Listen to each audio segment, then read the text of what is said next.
Aw, animals. Cincinnati Zoo director to pen book about famous hippo.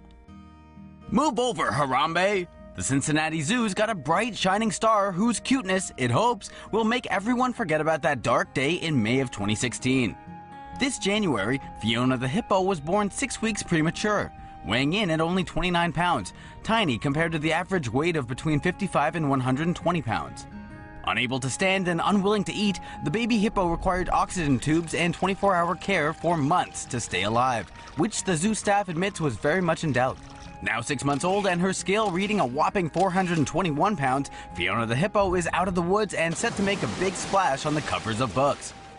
The zoo's director, Thane Maynard, announced this week he'll be writing a children's book entitled Saving Fiona, Science, Social Media, and the Story of a Baby Hippo, to be released in January 2019. Proceeds of the book will all go toward the zoo, which is winning back headlines this year by celebrating Fiona's life, following an onslaught of worldwide criticism over the tragic passing of 17-year-old male silverback gorilla Harambe. No word yet on whether Harambe will make it into this book, or even get his own book someday. As with all stories related to the Cincinnati Zoo, we'll end this by saying, this one's for you, Harambe. There's no hippo that could replace you in our hearts. We'll always remember you, Harambe. Here's how things unfolded when a child fell into the gorilla exhibit at the Cincinnati Zoo. There's been much public outcry after Harambe, a silverback gorilla, was shot and killed after a child fell into the gorilla exhibit at the Cincinnati Zoo on Saturday. Some claim the gorilla appeared to be protecting the toddler and should not have been killed. However, the zoo maintains that authorities made the right decision, as it was a matter of life and death for the child. Harambe was a 17-year-old, 400-pound silverback gorilla that was shot dead when a child fell into its enclosure at the Cincinnati Zoo on May 28th. Witnesses say they heard the child ask if he could go in to swim with the gorillas, and that his mother had said no.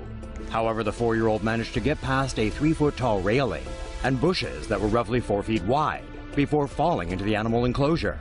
The child fell a distance of 15 feet into the moat below that was filled with water about a foot deep.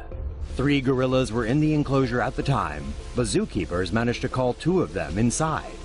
Video captured by bystanders at the zoo show Harambe, the remaining gorilla, seeming to protect the child at times, while at other times aggressively dragging the toddler through the water. The executive director of the Cincinnati Zoo and Botanical Gardens says using a tranquilizer dart on the animal would have made the situation worse, as it would not have taken effect quickly enough and may have agitated the gorilla more. Reports say the child was sitting between the gorilla's legs when officials fatally shot the animal. In memory of Harambe, people have been leaving flowers around a bronze statue of a gorilla and her baby outside the Cincinnati Zoo's Gorilla World exhibit. Some say the child's parents should be punished for failing to keep a closer watch on their child. However, the zoo says it does not plan to press charges. Gorillas have a history of protecting kids who fall. The 4-year-old boy who fell into the gorilla enclosure at Cincinnati Zoo on Saturday isn't the first kid to find himself face-to-face with one of nature's most powerful beasts. Harambe, a 17-year-old western lowland gorilla, was shot and killed after dragging the boy around a moat because zookeepers feared for the child's life. The incident sparked a public outcry and brought our relationship with these magnificent endangered creatures into focus. Critics who argue Harambe was in fact protecting the boy can point to 2 historical precedents to back up their claims. In 1986, a 5-year-old boy fell into the gorilla enclosure at Jersey Zoo in the UK, breaking an arm and fracturing his skull. With the child lying unconscious, a male silverback named Jambo stood over the boy and protected him from other gorillas. When the boy regained consciousness and began to cry, Jambo and gorillas standing nearby ran away. It was at this point that an angry young gorilla arrived on the scene. Seeing that the animal posed a threat to the boy's life, 2 zookeepers and a paramedic entered the enclosure. One of the zookeepers fended the angry gorilla off with a wooden stick, while the other man tended to the boy. The paramedic then helped rescue the boy as the pair were pulled out of the enclosure. 10 years later, a 3-year-old boy fell nearly 20 feet into the gorilla enclosure at Brookfield Zoo in Chicago. He was picked up by an 8-year-old female gorilla named Binti Jua. The gorilla had recently become a mother and carried her own baby on her back.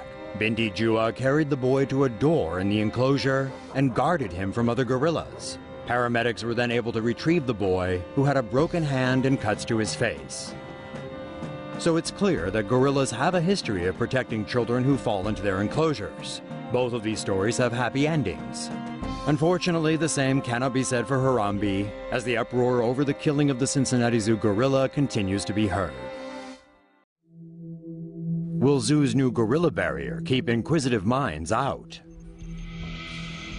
Cincinnati Zoo reopened its gorilla enclosure on Tuesday with strengthened security measures. The zoo hopes a new barrier can help avoid a repeat of an incident last week when a gorilla was shot and killed after a 4-year-old boy fell into the enclosure. The old barrier at the gorilla enclosure at Cincinnati Zoo was 3 feet high, with a stainless steel railing and horizontal cables. The new barrier is 6 inches higher, with solid wood beams at the top and bottom and knotted rope netting. The zoo has also installed 3 new surveillance cameras. Additional security measures remain in place, including more than 5 feet of thick bushes and a 15-foot drop to a shallow moat.